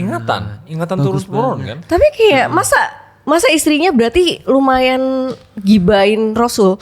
Kayak masalah dia tadi itu loh. Iya, gue tahu ujungnya ini. Otak dia jadi itu kan kehidupan pribadi lu, masa lu omongin sih? Bukan. Tapi ada emang mereka tuh harus memberi guidelines dari Rasulullah, mereka yang paling dekat sama Rasulullah. Mau nggak mau ya mereka memberitahu. Contoh misalnya, wahai Ummul Mukminin, wahai ibunda orang-orang beriman, Rasul kalau lagi marah gimana ya? Kalau istrinya lagi marah, kalau kamu lagi marah, Rasul gimana? Maka dikasih tau kan sama Bunda Aisyah, iya Rasul tuh gini, Rasul orangnya sangat peka loh sama istrinya. Jadi Rasul tahu kapan aku marah sama dia. Emang kapan? Ketika misalnya aku marah sama dia, aku akan bilang ya Rasulullah. Gini, tadi kan soalnya lu udah konklusin, Rasul itu udah ultimate. Iya benar. Gak mungkin ada satu pun hal kecil yang tidak layak untuk kita tahu. Untuk kita ikutin kan. Pasti semuanya layak kan. Betul. Karena ibaratnya perfect nih gitu. Jadi ya ngapain takut ada yang digibahin gitu. Lebih ke bingung aja sih. Apakah berarti setiap istrinya tuh dikasih tugas. Ingat ya kamu harus perhatiin aku ya. Kamu harus ceritain ke semua anak-anak. Enggak. Karena gitu. setiap orang yang jatuh cinta akan perhatian. Iya karena perhatiin aku tuh bukan dalam lu artian, yang pelupa. Enggak, maksud aku istrinya tuh berarti ceritain tentang hubunganku sama Rasul dirancang kayak gini loh. Kayak gitu kalau semua itu kan. by question. Itu ditanya. Enggak. Orang kok bisa kepikiran nanya itu gitu loh. Karena Untuk dia ditulis di hadis. Kepikiran nanya selama ini. Bagus juga. Kenapa lu mempertanyakan orang bisa kepikiran nanya, padahal pertanyaan-pertanyaan lu juga orang nggak kepikiran. Tapi enggak, maksudnya kayak itu kan sesuatu yang bukan urusan sesuatu lebih harusnya itu privasinya Rasul. Kok lu nanya mungkin gitu? Kayak gini. Apa ya? Maksudnya kok kepikiran ditulis di hadis juga gitu loh. Betul. Itu yang Raymond bilang tadi. Karena itu permasalahan mereka. Permasalahan mereka juga. Misalnya mereka di rumah tangga kan mereka gitu loh. punya masalah. Terus mereka butuh solusi. Akhirnya ini paling bener kalau gue ngikut Rasul nih. Oke. Iya. Istrinya Rasul kan ada 11. Apakah itu sama semua kalau bisa ditanya? Maksudnya? Istrinya Rasul. Tidak, tentu saja. Jadi hadisnya bakal beda-beda berdasarkan istri. Yang paling banyak, kalau ditanya pasti sama tentang perilaku Rasul. Tapi yang paling banyak meriwayatkan hadis itu Bunda Aisyah. Karena kenapa tau nggak? Ingatannya kuat banget. Dia yang paling terakhir atau? Dia yang paling muda, tapi bukan yang paling terakhir. Artinya dia paling muda dan ingatannya kuat banget dan dia pintar banget. Maka ketika dia ngeriwayatkan hadis banyak tuh. Contoh misalnya kayak gini ya. Kalau beliau nggak ngomong, kita nggak tahu bahwasanya Rasul tuh sering bermain sama istrinya. Jadi contoh misalnya kayak gini, Rasul pernah tanding lari. Rasul minum di cangkir bekas bibir istrinya. Oke. Coba bayangin. Kalau perkara-perkara kecil kayak gini nggak direkam, kita nggak tahu kan bagaimana caranya untuk dalam tanda kutip memuliakan seorang perempuan kan? Atau misalnya Rasulullah misalnya ya, ketika disampaikan itu Rasul tidak, mohon maaf nih, kalau lagi sama istrinya tidak langsung. Rasul pasti akan melakukan perkara-perkara yang menyenangkan istrinya dulu. Pemanasan. Oh. Oke. Oke. Jelas ya? Nah coba kalau ini nggak ada nih. Semua laki-laki kan punya, ya kalau aku mau ya. Iya, pada akhirnya nggak ada patokannya sesuka mereka. Iya. Aku cuma penasaran prosesnya sih. Tiba-tiba kenapa Emang istrinya? anaknya teknis banget kan? Gue masih ingat kok dia nanya Dajjal ngomong bahasa apa. Iya benar. Emang penting ya, padahal yang penting Dajjal ngomong kita ngerti. Iya. Aku mau masuk sini nih. Ya udah. Karena lu ke-skip justru pertanyaan pentingnya. Ini kan Apa? tadi asal-usul yang 73 tuh dari pertanyaan netizen yang ini. Oke. Tapi yang Udah pentingnya pernah tuh sebenarnya ditanyain ini. itu. Hah? Udah pernah ditanya di awal. Harusnya, Enggak. tapi coba. Mana? Coba. Misalnya di Indo kan ada NU sama Muhammadiyah. Iya, oke. Tadi kan jawabannya Ustadz Felix, mungkin mereka bisa wal jamaah. Ya. Ya. Gimana Al-Sunnah cara wal kita Jamaah. tahu Oke. bahwa mereka wal jamaah? Karena nih netizen takut. Oke. Dia takut ini bukan termasuk yang selamat. Oke. Hep, udah pernah deh, bener deh. Iya udah Emang pernah. udah pernah ya? Udah pernah, ini udah pernah. Oke. Gue lupa. Iya, udah pernah. Menarik banget. Ada satu kata-kata yang aku selalu ulang-ulangi terus ketika membahas tentang perbedaan di antara orang-orang muslim. Ataupun bagaimana cara menyikapi perbedaan orang-orang luar. Contoh kayak gini misalnya. Sesederhana gini deh. Ini kan sudah menjadi contoh banget escape ya. Yap. Kita kan gak seagama. Iya. Ya kan ya. Tapi apa pernah aku dengan sadar atau dengan niat nyakitin lu? Mungkin ya. Pernah atau enggak? Enggak kan? Artinya enggak kan? Itu kita enggak seagama nih. Iya. Pertanyaanku, gimana tanggung jawabku dengan Koi dan dengan Iya sih. dengan Raymond? Ya. Artinya tanggung jawabku lebih besar. Benar. Karena aku akan ditanya sama Allah, kalau sama orang yang bukan muslim aja kamu baik, bagaimana dengan orang-orang yang muslim? Nah, dari titik ini kita bisa tahu bahwa salah satu ciri Ahlussunnah wal Jamaah, dia mementingkan persatuan lebih daripada segalanya. Makanya dibilang al-jamaah kan. Yeah. Maksudnya mereka berkumpul jadi satu kan makanya. Nah, ada satu ini dikuatkan oleh satu penelitian oleh Majid Al-Kilani, Dr. Majid Al-Kilani, dia bilang gini, perpecahan itu terjadi, artinya yang sesat-sesat itu terjadi ketika ulama itu mereka mengangkat ulama menjadi selevel nabi.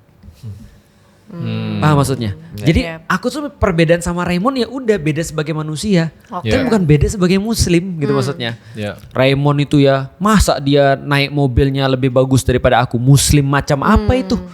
Kan yang ustadz aku. Loh, kok bisa perbedaan selera mobil jadi perbedaan agama nih? Iya. Padahal cuma perbedaan mobil doang. Lalu terus kemudian Raymond bales, apaan tuh Ustadz miskin misalnya. Iya. Misalnya, lo kok bisa miskin dan tidak Kok miskin? tahu Raymond pernah ngomong gitu?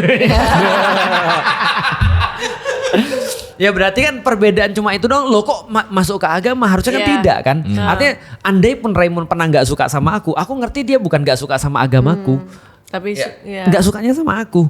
Nah jadi yang pertama-tama itu adalah aku sering sedih ketika membahas ini. Kenapa tau gak? Karena sekarang kejadian semua. Iya banyak. Benar. Sedih banget. Masa gini, coba lu bayangin ya. Cuma gara-gara perbedaan penyampaian aja, orang sudah bisa nganggap kita tuh bukan muslim. Benar. Paham gak sih Benar. maksudnya? Benar. Kok bisa? Yang lebih sedih lagi adalah dia bisa banget loh untuk bisa baik banget sama orang yang bukan muslim. Tapi sama muslim kok mereka gak bisa nyari apa yang bisa aku maklumi dari saudaraku ini gitu maksudnya. Paham gak sih? Contoh kayak gini ya. Aku ketemu ada orang misalnya yang dia masih minum khamar taruhlah, minum minuman keras. Pertanyaanku sederhana. Aku bisa nggak untuk bersaudara dengan dia? Bisa. Bisa. Apalagi kalau dia muslim kan. Iya. Rasul aja punya sahabat yang minum khamar tapi masih menganggap dia muslim. Nah, jadi yang pertama menurutku adalah yang benar adalah yang tidak mengangkat ulama seperti nabi. Jadi dia pengen persatuan gitu, yang benar. Yang berikutnya adalah ciri-ciri yang benar, misalnya kayak NU dan Muhammadiyah adalah mereka selalu berusaha untuk jadi yang paling benar, tanpa harus menyalahkan yang lain. Oke.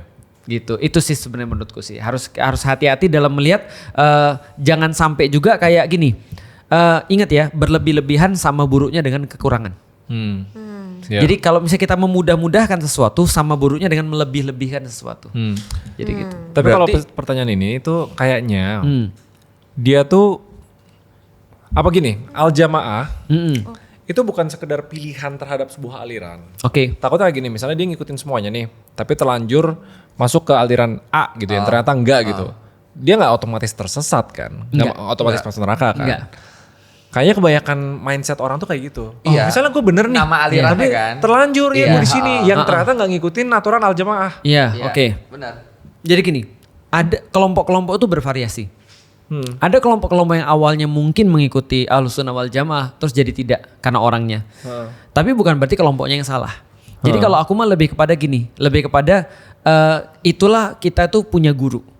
Guru-guru ini walaupun sering berbeda pendapat, contoh ya kasus BOP kemarin, aku berbeda pendapat dengan beberapa guru-guruku yang lain. Guru-guruku ada yang memaklumi, ada yang menerima, aku bilang no. Enggak at all, period. Karena aku tahu apa yang aku lakukan, aku punya data.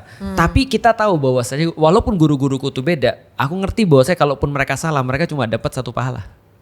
Kalau aku yang salah, aku juga dapat 1 pahala. Kalau aku salah, dalam arti aku juga mengikuti beberapa guru-guru yang lain yang menolak BOP. Tapi yang sudah pasti salah adalah berpecah. Iya. Nah di titik ini kita harus kasih tahu pada setiap orang yang merasa, contohnya ada yang sudah ikut Muhammadiyah, ada yang ikut NU, ada yang ikut kelompok ini, ada yang ikut kelompok itu. Aku yakin semua itu adalah Ahlussunnah wal Jamaah. Karena aku baca semua yang diyakini sama NU gak ada yang salah sama sekali. Gak ada yang salah sama sekali. Orang-orangnya bisa jadi salah. Iya, ngerti. Muhammadiyah juga bisa jadi salah. Pun kelompok manapun juga sama. Oknum lah. Iya, Jadi bukan Islamnya. Iya. Polisi. Dari segi cita-cita kepolisian itu bagus. Bagus Banget. Orang-orangnya bagus. Oh, iya lah. Iya. Mengayomi. Kenapa offside kan memang bagus. Iya memang bagus. Memang. Iya. Aneh. Iya aneh banget. Ya udah, oke, next question. Nih, bagus nih. Kenapa banyak jemaah suka mengglorifikasi 1, 2 ustadz atau ustazah atau semacamnya, padahal yang disampaikan intinya sama, dan bagaimana cara untuk menyikapinya? Dan orang suka langsung percaya yang dikatakan pemuka agamanya, berarti yang dia percaya itu padahal ajarannya ada yang salah. Ya, salah satu pesan yang paling menohok bagiku sebagai seorang pendakwah adalah di dalam Al-Quran, percaya nggak? Allah bilang yang paling dekat dengan syirik itu justru para pendakwah. Syirik itu apa? Syirik itu Iri ya? Berhala. Oh berhala. Menduakan berarti. Oh menduakan, Iya. oke. Syirik. Jadi ketika Allah membahas tentang para pendakwah, Allah ingatkan hati-hati kalian syirik. Kenapa tahu nggak? Oh ini harusnya masuk topik kemarin ya? Di sini bisa karena bisa jadi sesat ini. Oh iya. Bisa Iya, jadi. iya. Bisa. Karena kenapa? Karena para pendakwah seringkali justru bukan memperkenalkan Allah, tapi memperkenalkan dirinya sendiri. Ya. Artinya, aku selalu berpesan nih sama semua jamaah, Yep. siapapun yang dengerin aku ya. Aku bilang gini, jangan pernah nganggep aku adalah Islam. Aku tuh cuma Muslim yang berusaha menyampaikan Islam. Artinya kalau ada yang harus dipuji, ya puji yang aku bawa. Puji Islamnya. Iya, aku tuh kayak bawa emas. Yang membuat aku berharga itu ya emas ini. Iya. Berarti kalau besok-besok aku sudah tidak bawa emas ini, tolong jangan ikutin aku. Aku bilang sama jamaahku, kalau kamu ngaji ke aku, atau kamu nonton videoku, atau kamu datang ke kajianku, atau apapun lah yang terjadi, itu bikin kamu ribut sama orang, mendingan berhenti kalian ngaji. Karena bukan itu tujuanku. Berarti kamu gak cocok ngaji di aku. Iya. Paham gak sih Iya, maksud tuh? iya. Kalian kalau nambah ilmu malah buat ribut itu udah pasti salah. Udah Iya, pasti iya. salah. Nah, kalau Anda merasa Anda ngaji sama seseorang terus tiba-tiba Anda semakin emosi. Ribut, iya. Anda emosi sama kejahatan gak apa-apa ya. Tapi kalau Anda ribut sama sesama muslim, please lu harus cari guru yang lain deh. Tapi kan saya melihat beberapa ustadz. Adalah beberapa ustadz yang Iya. jadi ini berlomba-lomba banyak-banyakan jemaah. Itu dia tuh. Terus ketika misalnya ada yang biasa ngaji ke, misalnya nih ngaji ke gua nih, biasa Iya. misal anggaplah misalnya gua guru ya. Ustadz Koi. Ustadz Koi, Ustadz misalnya, wah, Koi. ngaji. Terus tiba-tiba murid gua ada beberapa orang pindah ke Ustadz Raymond. Ustadz Raymond. Terus dia dalam kajiannya jadi ngejelek-jelekin, ada poin-poin itu daripada Ustadz Raymond dia tuh sesat gitu Iya. gitu. Berarti kan dia udah apa ya? Bukan ngajarin Islamnya tapi jadi mengglorifikasi dirinya. Pada akhirnya Islamnya di belakang. Yang penting gimana caranya image gue terjaga dengan baik dan benar. Gimana caranya gue mendapatkan umat sebanyak-banyaknya. Tadi kan kata Majid Al-Kilani menjadikan ulama selevel nabi. Mendebat ulama tuh boleh. Yang nggak boleh debat nabi. Debat ulama silahkan. Benar-benar. Tapi ini iya sih banyak orang yang mentuhankan Ulama. Iya, even di dalam agama. Udah berhenti sampai di situ, udah bagus banget.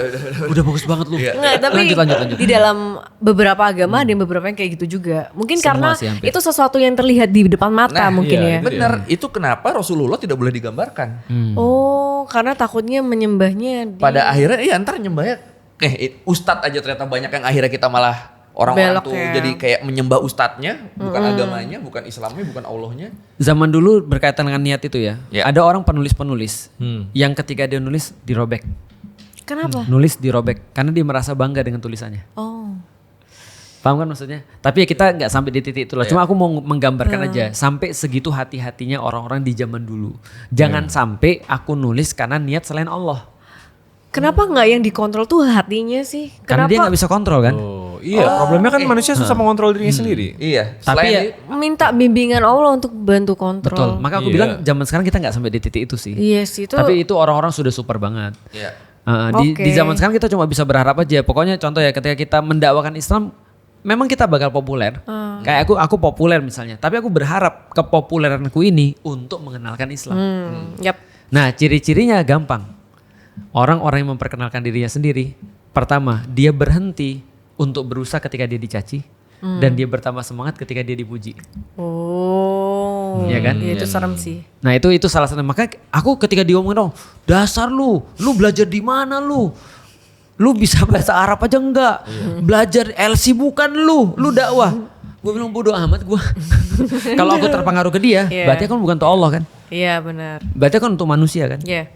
Tapi emang lu harus mengakui Ustadz Felix tuh salah satu yang membuat kita salut sama beliau kan. Kalau dihina orang kayak nggak ngaruh kan, malah dijadiin bercandaan sama dia kan. Iya, aku aja ngeblok salah satu Kan orang. dia aja baru dikirim ini loh orangnya, langsung diblok sama dia. Wih, Iya. Kalau Iya. Masa dia menghina ustadz aku? lu jadi tadi orang yang mengglorifikasi. oh iya orang yang mengglorifikasi dia jadi. Aku calon-calonnya mengeluarkan. Padahal aku ngeliat dia hiburan. Karena Iya. aku tuh kalau lagi perlu hiburan, lu tau gak gue ngeliatin apa? Siapa? Ustadz-ustadz yang keras-keras itu loh. Jadi wah ada ya. Jadi lucu paham gak sih? Selain daripada ngeliatin yang sesat-sesat itu kan ya. Aku ngeliatin yang keras-keras lucu soalnya. Kok bisa orang apa ya? Orang semarah itu gitu maksudnya. Kok bisa gitu maksudnya. Oke. Pertanyaan selanjutnya. Setiap agama kan pasti butuh persatuan, Iya. terutama Islam yang butuh persatuan. Iya. Tapi kenapa dalam Islam itu seperti ada aliran-aliran atau mazhab yang sehingga hal tersebut tuh membuat Muslim susah bertoleransi intraagama. Bagus. Jadi mungkin intinya Intra atau antar? tulisannya intra sih. Intra agama ya. Oke. Di dalam orang Berarti Muslim. Iya intraagama. Mazhab. Mungkin Oke. sama aku nambah pertanyaan lagi sih. Kalau misalnya Rasulullah dari dulu udah memprediksi ada 73 golongan, kenapa nggak di stop waktu itu aja? Bagus. Bagus Gimana banget. caranya? Bagus banget. Kan Nabi kan bisa melakukan Di stop waktu itu apa? Maksudnya kayak Bagus banget. iya kan dia udah tahu nih, udah memprediksi ada 73 golongan. Iya. Buat peraturan sesuatu yang Iya. untuk mengestop semua itu kan Oke. Allah pun juga udah tahu kan Iya. pasti bakal terpecah dan ini bakal merusak manusia juga kan. Bagus. Bagus, Ustazah. Lu ngomong pertanyaan bagus, jawaban juga bagus. Apa Nih, jawabannya? Rasul tahu kita bakal terpecah Oke. dan dia berdoa pada Allah. Ya Allah, yang pertama, jangan binasakan umatku karena banjir seperti Nuh. Oke. Yang kedua, ya Allah, jangan binasakan umatku karena kelaparan. Yang ketiga, ya Allah, jangan binasakan umatku karena perpecahan di antara mereka. Yang dua dijawab, yang satu didiemin. Yang mana? Yang ketiga, Perpecahan. Yang dua dijawab, oke banjir enggak, oke kelaparan enggak, yang perpecahan enggak. didiemin. Kenapa? Enggak dijawab tapi didiemin. Why? Karena itulah justru nasihat Rasul daripada kita. Kalian gak bakal pernah kalah kecuali satu sebab aja yang bisa buat kalian kalah. Apa itu? Perpecahan di antara kalian. Kenapa dibiarin? That simple, supaya itu jadi ujian bagi kita. Ingat gak kita bahas ujian? That simple. Gua udah ngerti dikasih sih. tahu. Sebenarnya gue ngerti sih kesalahan Iya. dia. Gue juga kayak itu jawaban default banget ya. Betul. Iya. That Kayak- simple. kayak ujian. sih, gitu. tapi balik lagi ya. Ya, tapi that simple. Kenapa? Justru kita udah dikasih tahu kan. Simple banget. Itu kan ya. Oke, terus pertanyaan tadi apa pertanyaan yang di awal tadi? Enggak, yang tadi yang sebelum lu tanya pertanyaan. Barusan. Soal kartuku ini. Kenapa dalam Islam seperti aliran-aliran atau mazhab sehingga aku jawab nih. Coba bayangin ya, kita simulasi deh, Andaikan yang paling berharga di hidup kita adalah Allah dan Islam. Yep. Andaikan kita simulasiin gitu, apa yang bisa buat kita pecah? Apa saling kira-kira? menjatuhkan Saling menjatuhkan bisa buat pecah? Enggak, karena kan yang paling berharga buat kita Islam. Contoh kenapa orang menjatuhkan? Orang kita sama-sama Islam kok. Apalagi bisa menjatuhkan. Ego. Ngerasa paling bener. Iya, ego ya. Contoh ya, aku bener, aku tuh pinter, tapi dia kan juga Islam. Ya udahlah kan sama-sama Islam. Nggak jadi kan? Yep. Berarti kalau Islam di atas semuanya, Allah di atas semuanya, ada nggak yang bisa jatuhin orang? Ada nggak yang bisa buat kita berpecah? Nggak bisa. Nggak ada. Sebaliknya, berarti ketika ada orang berpecah, berarti ada di saat itu yang lebih dipentingkan sama dia kecuali Allah. Coba lihat. Coba lihat contoh ya, misalnya ya. Ada sudah mulai menganggap bahwa saya organisasi yang selain dia sudah pasti salah. Dan itu banyak banget, aku bisa kasih banyak sekali terus kemudian contoh-contohnya nanti. Berarti apa? Dia merasa bahwa saya kalau nggak di organisasi dia salah kan. Kalau nggak di ustadz dia nggak benar kan. Nah berarti ada sesuatu yang lebih dia banggain selain Allah dan Islam. Oke. Nah itu problemnya tuh. Udah jelas? Jelas. Tapi mau nanya yang tadi Ustadz cerita ada 3 doa Rasulullah. Itu kok bisa dengerin doanya dia ya? Rasul cerita. Rasul cerita. Aku doa pada Allah dengan 3. Dia dua dijawab, satu jadi didiamin. tidak ada Tapi banjir. fair, kalau menurut gua, kalaupun dikasih yang guideline yang jelas, ini yang bener yang ini ya. Makin kesini pasti makin gimana caranya? bias Iya, juga, karena manusianya kan yang menyimpang. Iya sih. Patokan yang bisa ditanya langsungnya kan udah nggak ada. Atau lu bisa jauh perfect. ya, makin interpretasinya beda-beda sendiri. Coba lihat Fer ya. Bagaimana Islam bisa nyelesain permasalahan orangnya. Coba lihat ya. Dulu ada seorang budak hitam banget namanya Bilal. Bilal ini kalau di malam hari nggak ketahuan dia. Iya. Coba Saking ketahuan hitamnya dia. dia ketawa baru kelihatan giginya putih. Iya. Yang lain hitam. Gitu kan ya. Nah, Bilal ini pernah duduk rapat kayak kita gini sama sahabat-sahabat Rasul. Salah satunya ada namanya Abu Dzar Al-Ghifari. Abu Dzar Al-Ghifari ini orang Arab, batik putih. Gitu kan ya. Nah, ketika lagi rapat kayak gini, Abu Dzar lagi ngasih usul, dicela sama Bilal. Menurut gua nggak gitu. Padahal Bilal ini mantan budak. Budak dulu tau kan, budak tuh orang dibeli-beli di pasar gitu. Tapi udah mantan budak. Begitu tuh dicela sama Bilal, Abu Dzar bilang gini, bocah emaknya hitam. Jadi wahai orang-orang yang dilahirkan ibu kulit hitam. Itu Abu Dzar ngomong gitu tuh. Rasis. Betul. Itu berarti ada problem kan ya? Apa yang terjadi ketika itu? Di pikiran Abu Dzar. Menurut Bilal, di pikiran Abu Dzar, ada sesuatu yang lebih penting daripada Islam nih bagi kamu nih. Padahal kalau misalnya kamu cuma Islam, berarti kan walaupun aku budak, kita sama. Kayak lu bilang tadi, di mata Allah semua sama. Dilaporin sama Rasulullah. Bilal bilang, ya Rasulullah aku nggak ridho. Aku dibilang budak kulit hitam. Aku dibilang mama aku kulit hitam, aku adalah anak mama yang kulit hitam. Rasul panggil, sini Abu Dzar. Abu Dzar bilang, Abu Dzar datang, kamu ngomong apa tadi? Aku cuma ngomong gini ya Rasulullah. Rasul bilang, kayaknya masih kulihat dari mulutmu sisa-sisa jahiliyah, sisa-sisa kebodohan. Terus kemudian Abu Dzar bilang gini, demi Allah ya Rasulullah, dalam hatiku tuh nggak begitu. Aku nggak menghina dia. Menurut dia apa? Nah, Dia? untuk bilang bukti, dia bilang gini, aku buktinya ya Rasulullah, panggil Bilal kesini. Bilal dipanggil. Abu Dzar jatuhin kepalanya di lantai. Bilal injak kepalaku Bilal.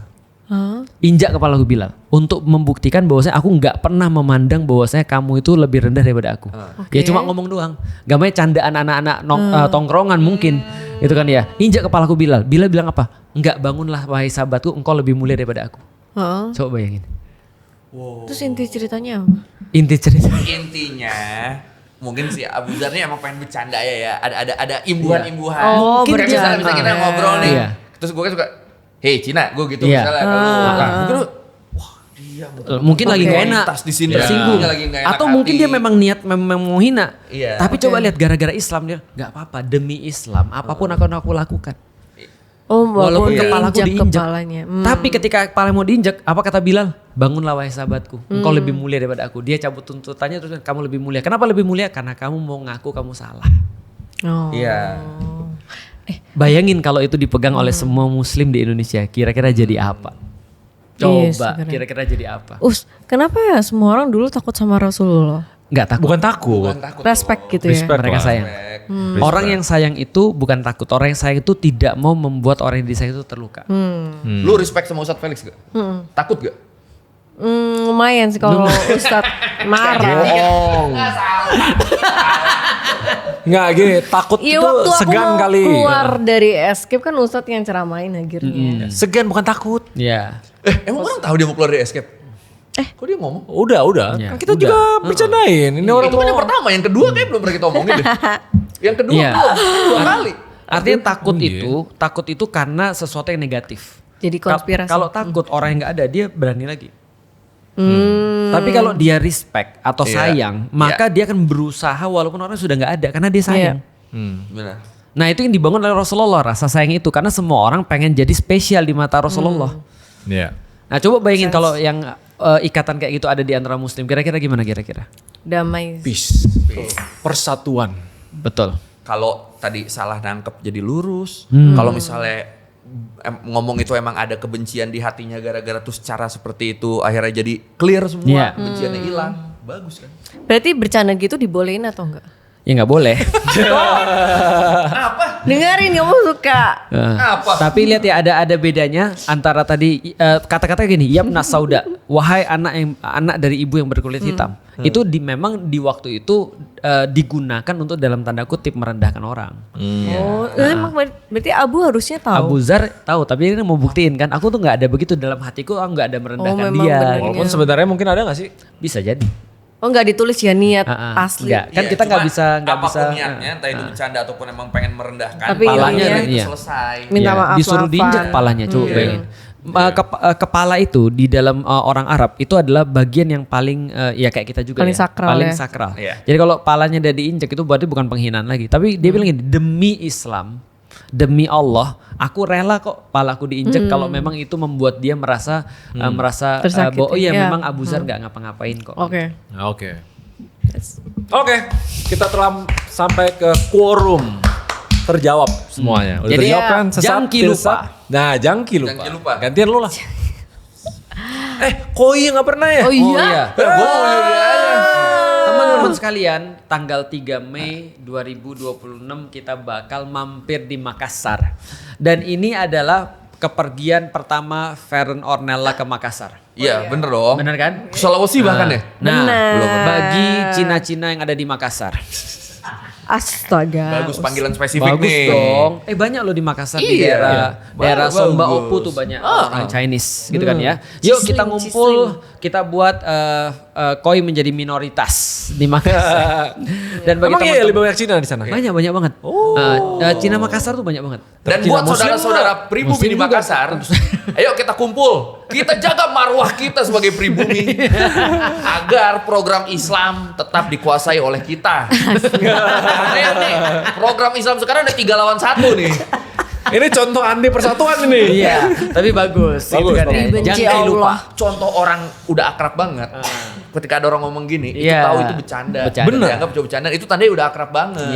Iya, buat yang Iya. mau ngumpul bareng kita bahas tentang Islam di Escape dengan cara-cara yang lebih mungkin ramah di lingkungan Iya. gitu kan. Yuk kita datang tanggal 3 Mei dan Iya. jangan lupa bagi teman-teman sekalian follow @escape untuk tahu keseharian kita, untuk tahu apa yang Iya. kita lakukan di belakang layar dan juga apalagi Untuk Udah. teman-teman yang di luar Makassar atau Sulawesi yang masih di Pulau Jawa, tenang saja kita akhir tahun akan ke Surabaya. Iya. Iya. Udah nggak nanya lagi. Cuma nggak boleh kayak gitu. Itu misinformation gitu. Apa bedanya lu bilang Ustadz Felix mau spill Iya, tanggal kiamat? lebih lu Kan misinformation. orang tahu kalau aku bohong. Kalau kamu kan mungkin aja Kan dipercaya. Gini ya, Enggak. di Escape itu kita sudah menunjuk Amir untuk ditaati, Iya. yaitu adalah Raymond. Dan kita sudah menunjuk imam untuk memimpin ibadah, Masya yaitu Allah, adalah imamku. Kiai Koi, gitu kan ya, Kiai Koi. Kiko. Dan Kiko. keputusan mereka kayaknya udah jelas ke Surabaya. Enggak. Keputusan tetap di aku. Gila, dia lebih tinggi. Im sama. Im sama Iya. dia, im sama. Oke teman-teman sekalian itu aja, sampai berjumpa dalam episode Escape berikutnya. Dadah.